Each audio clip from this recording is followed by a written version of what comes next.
আসে শুনি আমি মারা গেছি। কি রে ভূতের মতো কি আত্মা উঠি আসলো নি কেন? ম্যাজিস্ট্রেটের গাড়ি ভাঙছি, ফেনী ম্যাজিস্ট্রেটের গাড়ি ভাঙার পরে স্টেলাইনে উঠছি। স্টেলাইনে উঠার পরে আমি চলে গেছি নয়াপল্টন। আমার অর্ধেক কাপড় ছিল নানা বাড়িতে, অর্ধেক ছিল আমার খালতো চাচতো বোন একটার কাছে। এগুলো নেওয়ার জন্য আসে শুনি আমি মারা গেছি। বলতেছে আপনার নাকি মারা গেছেন। আমি বলি আমি মারা গেলে আমি এখানে কিভাবে আসছি। রাত্র 12টা বাজে ঘটনাটা শুনি, তখন হঠাৎ করে ডরা আতঙ্কের ভিতরে ভয় পাইছি। আমি আমার বাচ্চা ছোট বাচ্চাকে নিয়ে উঠছি, আমার স্বাস্থ্য দেওয়ারা বলতেছে রুকসানা তো বাঁচি আছে ভাবি। রাত্র 12টা বাজে তখন আমি পুরো গা থরথরা কাঁপা শুরু হচ্ছে। কি কবর দিয়ে আসছে কালকে না পরশু দিন, কি বলো 7 দিনেও করে ফেলছি, বিরান্ডিনে ফাঁকায় মিলাদ ফরাইছি। এখন বলো যে আবার রুকসানা উঠি। সবাই আতঙ্কের ভিতর কি রে ভূতের মতো কি আত্মা উঠি আসলো নি কেন? তারা সবাই বলতেছে এই ভিডিও করা দেখেন না, গুমজার ওষুধ খাই গুমজার যে ঘুমের ইয়াতে। দেখি যে হ্যাঁ সত্যি। পরে আমি একদম মোড়াতে বসে গেছি। কি রে এই আতঙ্কে সারা তার ঘুমও যায়নি, বয়ে লাইট ধরা রাখছি। কি রে কি বলে কবর দিয়ে এলাইছি, এখন আবার বলে লাশ বাঁচিয়েছে। এই পরের দিন আবার বলতেছে আমার স্বাস্থ্য নননের বাসায় সকাল 7টা বাজে 7:30 বাজে আসবে, ওরা নাস্তা বানায় রাখো, আমি আসি পরোটা খামো, তোরা নাস্তা বানায় রাখ। তো এর পরে আসলে এবার ওদেরকে খবর দিছি। ওরা বুড়া তো সবাই গাড়িতে টাড়িতে সবাই খবর দিই, আমার বাসুরের খবর দিছি, আমার হাজবেন্ডের খবর দিছি, সবাই বলছি। আমি ঢাকায় ছিলাম, আমি মূলত বাড়িতে আসছি। আমি চট্টগ্রাম থাকি, চট্টগ্রাম 23 নম্বর ওয়ার্ডের। আমি মূলত বাড়িতে আসছি ফেনীতে ঈদ করবো বলি নানার বাড়িতে। তো ফেনীতে ঈদ করার কারণে আমি ঢাকাতে চলে গেছি। তার কারণ হচ্ছে ফেনীতে 12 দিন ছিলাম।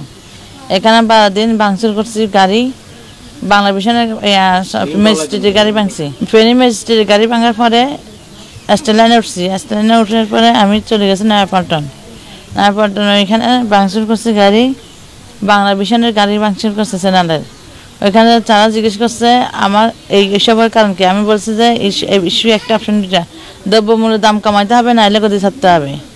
এই জন্য আমি রাজপথে, আমি চট্টগ্রাম ওয়ার্ডে 23 নম্বর ওয়ার্ডে স্বতন্ত্র পার্টি জামাত। আমি রাজপথে নামার এই একমাত্র কারণ হচ্ছে দ্রব্যমূল্যের দাম কমা, নাইলে গদি ছাড়া। এই জন্য আমি রাজপথে। এটার পরে এটা আমার একটা চাকরি হয়েছে, এই প্রশাসন আমাকে একটা চাকরি দিছে সার্জন বিভাগে। সার্জন সিভিল সার্জনের একটা চাকরি দিচ্ছে। ওই সার্জন বিভাগে চাকরি দেওয়ার পরে আমি কাপড় চোপড় নেওয়ার জন্য আসছি।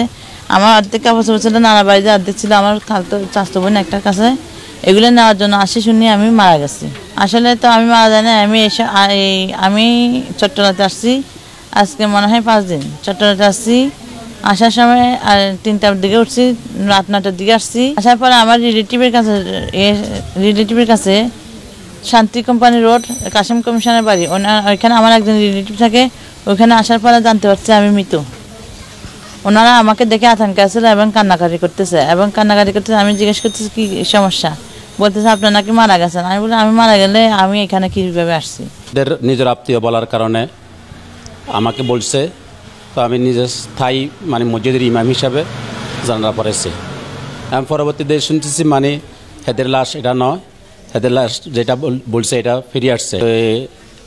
এতটুকু জানি জানাজা আমি তো পড়াইছি লাশ শনাক্ত না করার কারণে, যে এদের লাশ এটা এদের লাশ বলছে, তো আসলে দেখা যাচ্ছে এদের লাশ নয়। হ্যাঁ, ফিরে আসার পরে জানছি যে এই ব্যক্তি আসলে ওই ব্যক্তি নয়, যাদেরকে যার জানাজা পড়াইছি ওই ব্যক্তি নয়, অন্য ব্যক্তি। এটা আসলে ওই এরকম হতে পারে শেয়ার একজন মানুষ শেয়ারা আরেকজনে উঠতে পারে।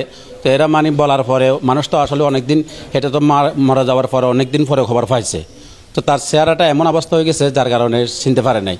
তো এরাও মনে করছে যে এদের একটা মহিলা মাঝে একটু মানসিক সমস্যা আছে, মনে হয় এদের ওই ব্যক্তিও হবে, যার কারণে এরা মনে করছে যে এটা আমাদের বোন বা আমাদের আত্মীয়, এরকম মনে করি এরা নিয়ে আসছে। বেগুন আতঙ্ক হয়ে গেছে, কি রে হিতি মরি গেছে আর আবার আইলো দেন, এটা কি মানুষ আতঙ্ক হয়ে গেছে। থানায় ম্যানেজার মেম্বার টেম্বার আছে না, সেই মেম্বার টেম্বার আছে না, একের বেগুনে যা শুনি কত বেগুন আশ্চর্য। কত মানুষ ইনি কার দেখছি, মানুষের কোনো অভাব আসেনি। আচ্ছা, এখন যে জীবিত পাইলেন রুকসানারে, এখন আপনাদের ইয়া কি অঙ্গা করতেছি যে রান্না স্বাস্থ্য বাড়ি বুঝে গিয়ে একজন আর নিজের বোন যাতে চলিয়ে আইছে, আর গ্লাস মারি দিয়ে লাইছে, আইনছ পয়সা খরচ করছে। এখন তোমরা হয় আল্লাহ দিলে একখান দিয়ে সোয়া হইতে পারে, তুমি হাতে ফেরালাইছে এই হয়ে গেছিল গই, গাড়িতে ঠিক মতো যাইতে পারে না।